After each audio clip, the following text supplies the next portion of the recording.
On my 16th birthday, a blizzard buried Detroit, Michigan. I am Harper Vance. I stood in our cramped living room, holding a stale muffin, foolishly hoping this year would be different. My father ripped the door open and glared. "You are old enough now. Get out. We are totally done carrying dead weight." Behind his shoulder, my stepmom evilly smirked in the shadows. My spoiled 15-year-old stepsister folded her arms, raising her voice so the neighbors could hear over the storm. "Leave already," she sneered. "Do not make this house smell worse than it already does." There was absolutely no yelling and no second chances. Just the heavy wooden door slamming shut in my face, followed by the terrifying click of the deadbolt locking me out in the cold. I walked until my cheap sneakers were frozen solidly to my feet. I slept under freezing overpasses, quickly learning which shelters kicked teenagers out before midnight. Weeks later, I was scavenging behind a rundown diner at dawn, desperate for any half-eaten food, when a sleek black SUV silently rolled up. A man in a tailored coat stepped out. Harper Vance. I froze, ready to run. He did not flinch at my foul stench or the grime. "My name is Winston Sterling. Your great-grandmother just passed away, and she left her entire fortune to you. But there is one absolute condition you must accept right here, right now." If this brutal story hits close to home, drop a like and share it. Comment below, have you ever been terribly betrayed by your own family? What happened next still completely shocks me every single day. Keep watching. I was shivering uncontrollably when I finally slid into the heated leather seat of his luxury SUV. The warm air blasted against my numb fingers, but it could not touch the deep ice that had permanently settled inside my soul. I need to take you way back to when my entire world started falling completely apart. My real mother tragically died in a horrific highway pileup on I-94 when I was only 5 years old. It happened so fast. 1 second, she was humming a sweet lullaby, and the very next, a speeding truck crossed the median.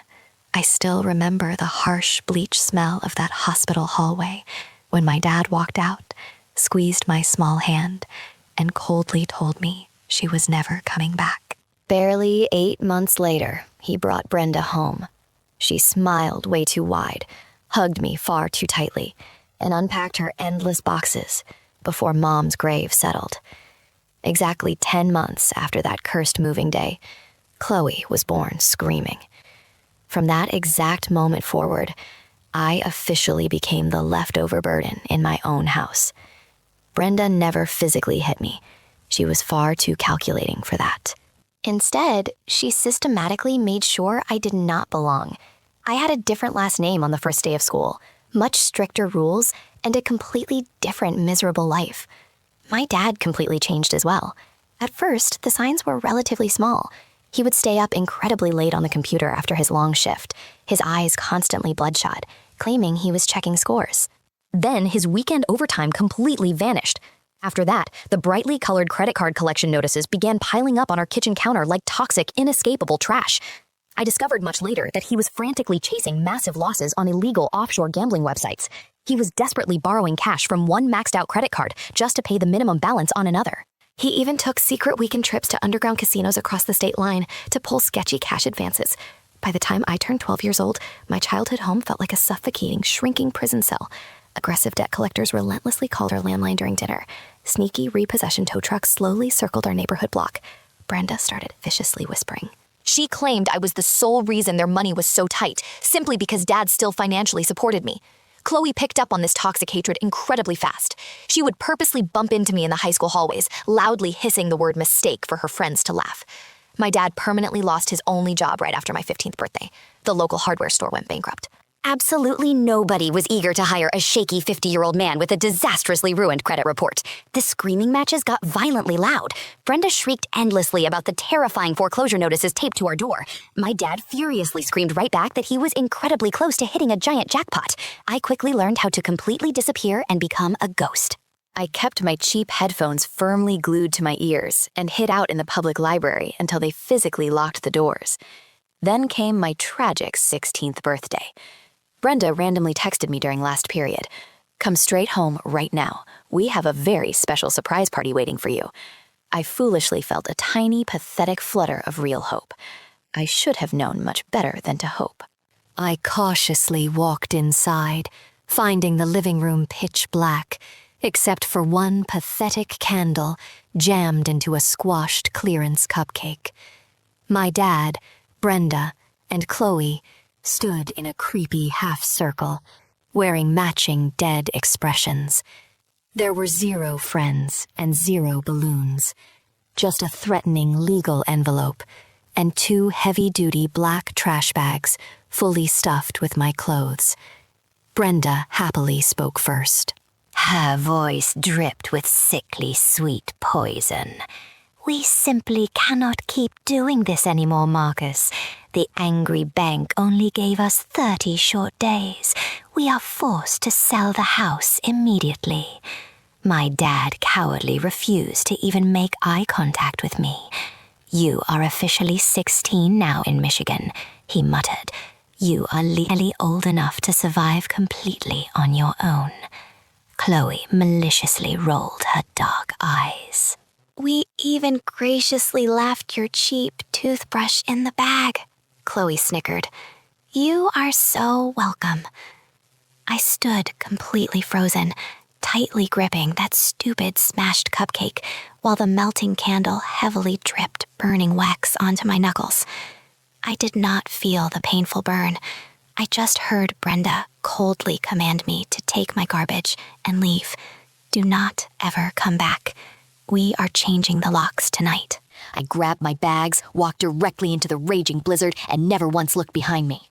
I had exactly $28 in wrinkled birthday cash from my deceased mother's cousin, no cell phone, and 0 backup plans. My first terrifying night, I shivered violently under a rusted slide at the local park. The second night, a supposedly safe teen shelter aggressively turned me away. They rejected me just because I lacked a proper state ID. By the end of my first brutal week, I expertly knew exactly which restaurant dumpsters to check, when churches left doors unlocked, and how to look invisible. I realized incredibly fast that absolutely nobody was ever coming to magically save me. And that was the precise moment, deeply buried in pure survival mode, that the SUV appeared. Winston expertly steered his luxury vehicle into the empty parking lot of a diner and killed the purring engine. He did not speak until the waitress dropped off coffees. He slowly slid a premium leather folder across the sticky table. Inside sat a pristine vintage photograph of a stern elderly woman.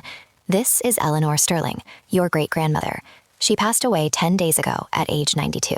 I stared blankly at the old picture, having never heard that fancy name in my entire miserable life. Winston continued. "Eleanor ruthlessly built her massive fortune from absolute scratch. She eventually sold her empire for $68 million. The number sounded completely fake. She legally rewrote her ironclad will 4 years ago. Every single penny goes entirely to Harper Vance. The will legally demands you appear at the Chicago estate within 72 hours, or the millions roll into a charity fund. No appeals or extensions." I found my voice. Why 72 hours? Because Eleanor believed if you could not fight for it when you had nothing, you did not deserve it when you had everything. I officially notified you 45 minutes ago. That leaves 71 hours. The jet is fueled. We can be wheels up in 30 minutes. I looked down at my cracked hands, the dirt under my nails, and my cheap hoodie. A part of me wanted to say no, to stay angry at this cruel world, but the starving part deeply knew this was my only open door. I simply nodded and followed him to the luxury car. Winston paid the diner bill and quickly led me out. 20 minutes later, we pulled through a private security gate. A gleaming jet sat on the tarmac, its engines already turning. A woman in a navy suit handed me a plastic bag containing new sweatpants, a premium t-shirt, and fresh sneakers in my exact sizes. I disappeared into the restroom at the airport terminal to change.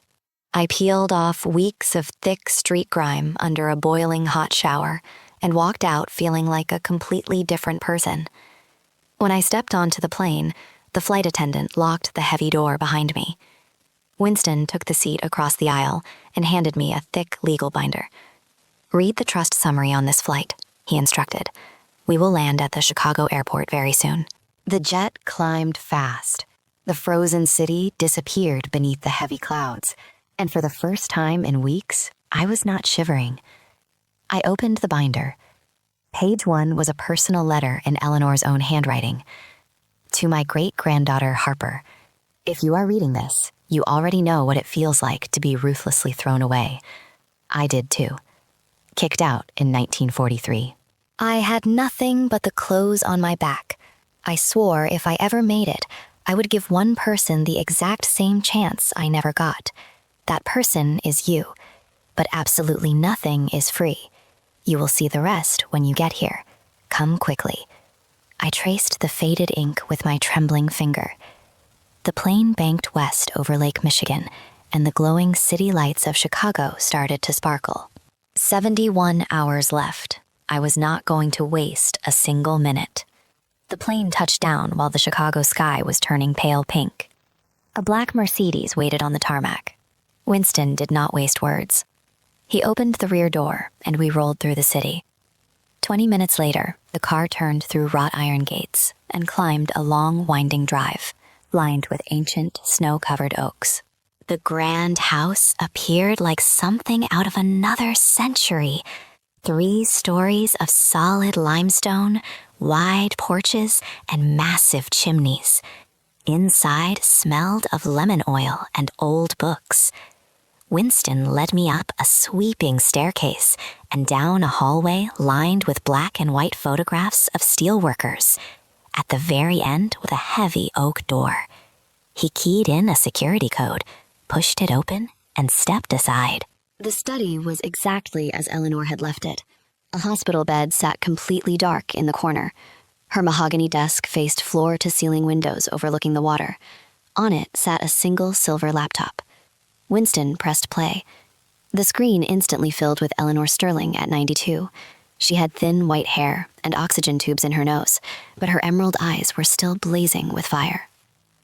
She spoke directly to the camera, her voice raspy, but incredibly steady. "Harper, if you are watching this video, you made it in time. Good. That already tells me something important about you." I started looking for the one person left in my bloodline who still had a strong heart. I hired private investigators. They showed me terrible pictures of a man who gambled away absolutely everything. They showed me a stepmother who treated you like broken furniture. Then they showed me you, getting straight A's while working the night shift at a dirty gas station, giving your last $5 to a kid whose shoes were held together with duct tape. That was enough. Here is the deal, and there are absolutely no negotiations. You get full control of a $68 million trust. Spending the principal is locked until you are 25, but the income is yours immediately. In the next 5 years, you must personally ensure that at least 80 homeless teenagers get permanent housing, education, and a real chance. You cannot just write a check. You have to be in the room when the keys are handed over. Winston will fiercely verify every single case for the trust. If you accept and finish, the estate is yours free and clear. If you fail to reach 80 verified cases, every penny goes to an endowment. Your father and his evil wife get nothing, not 1 single cent. That was deliberate. I am not buying your forgiveness. I am giving you the exact same choice I never had. Turn your severe pain into immense power, or let it rot you. Choose right now. If you accept and finish, the estate is yours free and clear. If you fail to reach 80 verified cases, every penny goes to an endowment. Your father and his evil wife get nothing, not 1 single cent. That was deliberate. I am not buying your forgiveness. I am giving you the exact same choice I never had. Turn your severe pain into immense power, or let it rot you. Choose right now. I picked up the heavy silver pen. As the thick ink dried, Winston slid a set of shiny keys across the blotter. Welcome home, Miss Vance. The trust activated the moment your signature hit the page. Your first distribution of $5 million for operating expenses wires tomorrow. I closed my fist around the keys until the cold metal bit into my skin. 80 kids in exactly 5 years. 5 years had turned that scared 16-year-old into someone I barely recognized in the mirror. Eleanor's home now occupied a massive renovated warehouse in downtown Chicago. We ran multiple group homes across the entire county. Every kid who walked through our open doors got a warm bed the exact same day, a caseworker the next morning, and a solid, permanent plan before the week was out. Mateo ran point on everything operational. I had found him curled up under a freezing bridge with a broken arm. He was the very first name on the list the day I signed the papers. Now 20 years old, he wore our polo like shiny armor and could talk angry landlords and scared teenagers into the same room. We stood at exactly 79 verified cases, just one more to unlock it all. That afternoon, my assistant violently buzzed my office. Mr. Sterling is on line 1. He says it is incredibly urgent. Winston never called just to casually chat. I picked up. Harper, your father has stage 4 lung cancer. The fatal diagnosis was confirmed last week. The estimated medical cost heavily exceeds 7 figures. Brenda completely drained their last checking account and vanished. Chloe is a heavy meth user, currently couch surfing in Detroit. Marcus and Chloe are downstairs in your lobby right now, begging to see you. I set the phone down without answering and walked to the window. Below on the sidewalk, Marcus leaned against the brick wall, coughing into a bloody handkerchief. He looked 70 instead of 53. His face was deeply sunken and completely pale. Chloe had awful track marks climbing both her arms and twitched like a wired car battery. Security had already told them we do not take walk-ins over 21, but they angrily refused to leave. Mateo appeared beside me. Do you want me to have them forcibly removed? I watched my dad slide down the brick wall. Something incredibly cold and final settled in my stomach. Let them both in. I went downstairs myself and opened the heavy glass door. Marcus looked up, his eyes totally red. Harper, please, he begged. Chloe fiercely sneered at me. Look at you acting all high and mighty in your little charity palace. I did not answer her at all. I just turned around and walked directly to the elevator. They followed like lost stray dogs. In the conference room, I took the head seat. Mateo stood right behind me. Winston joined via speakerphone. Brenda had dragged herself in too, sobbing. Marcus started crying before the door closed. I slid 3 thick folders across the sleek table. Inside the first were printouts showing he legally qualified for emergency Medicaid coverage. The other folders held info for state adult rehab centers and domestic violence shelters that accepted women with addiction histories. I finally spoke for the very first time. Eleanor's home serves minors only. That is locked in the trust, and it will never change. These are the public resources legally available to adults in this state. That is it. That is absolutely everything we can legally or ethically provide. Marcus sobbed much harder. You are my daughter, he choked out. I was, I coldly replied. On my 16th birthday, you told me I was not anymore. Nothing has changed. Chloe slammed her fist on the table. You owe us after everything we did. Mateo stepped forward. She shut up. I stood up. Security will gracefully escort you out. Do not ever come back. Marcus desperately tried to grab my hand as he slowly passed. I forcefully pulled away. The heavy glass door closed behind them. I looked at the massive whiteboard on the wall. 79 names in dry erase marker, each one a kid with a permanent address. Now one empty line waited. I picked up the marker. That same freezing evening, a 15-year-old girl named Destiny packed a duffel bag while her mother screamed.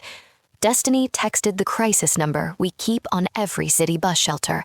By midnight, she had a warm bed, a caseworker, and a solid plan. I boldly wrote her name on the board. 80. The massive trust officially unlocked at exactly 12:01 a.m. I did not sleep at all. I stood on the windy roof of the warehouse and peacefully watched the sparkling city lights flicker, the exact same skyline Eleanor had watched for years. The independent auditor arrived, reviewed the final file, stamped it approved, and shook my hand. At 1:21 a.m., the magical bank notification boldly hit my phone. $68 million. Completely unrestricted and irrevocably mine. I did not feel triumph. I did not feel sweet revenge. I just felt wonderfully finished. I turned off the office lights, walked the empty hallway, past photos of every saved kid, and rode the elevator down. I was totally free. The freezing city was quiet. Somewhere down there, 3 cruel people who used to share my last name were rapidly learning what true rock bottom really felt like. I did not hate them anymore. I just did not know them. Winter arrived incredibly early that year, the kind that bites violently through heavy coats and turns the river into frozen slate. Marcus tragically died on a Tuesday in late January at the local hospital. The social worker randomly called Winston because my old, disconnected number was still listed as next of kin. He amazingly lasted barely 3 days after our final confrontation. Medicaid covered comfort care only. Aggressive drugs required massive cash up front. The death certificate read respiratory failure. No service was held. A county cremation quickly followed 2 days later. I learned all of this from the short obituary Winston forwarded to my secure email. I absolutely did not attend. I did not send any flowers. I did not cry at all. Brenda fully lost her new house in March. She was completely ruined. The foreclosure auction happened on the courthouse steps while she sat in her rusted car. When the gavel fell, she drove south with whatever fit in the trunk. She miserably bounced between cheap, extended-stay motels until her credit cards completely maxed out. By early May, her phone permanently went totally dark, and her trail ended. No one I knew ever heard from her again. Chloe walked out of her mandated 30-day rehab program. Within weeks, she foolishly hit 3 different grocery stores in a single weekend. Every store had deeply upgraded security cameras. Every single theft was absolutely crystal clear. She was aggressively arrested coming out of the 3rd store. The prosecutor strictly charged her with 3 heavy counts of felony theft. Because of 2 prior convictions, the angry judge sentenced her to 20 long months at the state women's prison. She is officially an inmate now. None of them ever tried to contact me again. The toxic line that had been ruthlessly cut on my birthday stayed cut. While they fully disappeared, Eleanor's home massively grew. The unrestricted trust let us instantly buy huge buildings outright instead of leasing, hire incredible full-time therapists, and stock every single pantry like Thanksgiving. By fall, we were deeply serving over 300 kids. In November, I was proudly named Young Philanthropist of the Year. The grand ceremony was perfectly held downtown. I wore a plain black dress and stood proudly while they read the stats. 300 kids permanently housed, 0 returns to homelessness. Mateo sat in the very front row in a tuxedo, grinning widely like he won the huge lottery himself. When they loudly called my name, he was on his feet. I accepted the gorgeous award and sincerely thanked every single social worker who had ever stayed incredibly late for one of ours. Then I said the only true thing that mattered. This is not my award. It entirely belongs to every broken kid who was cruelly told they were absolutely nothing and fiercely proved the entire world wrong. They did the real work.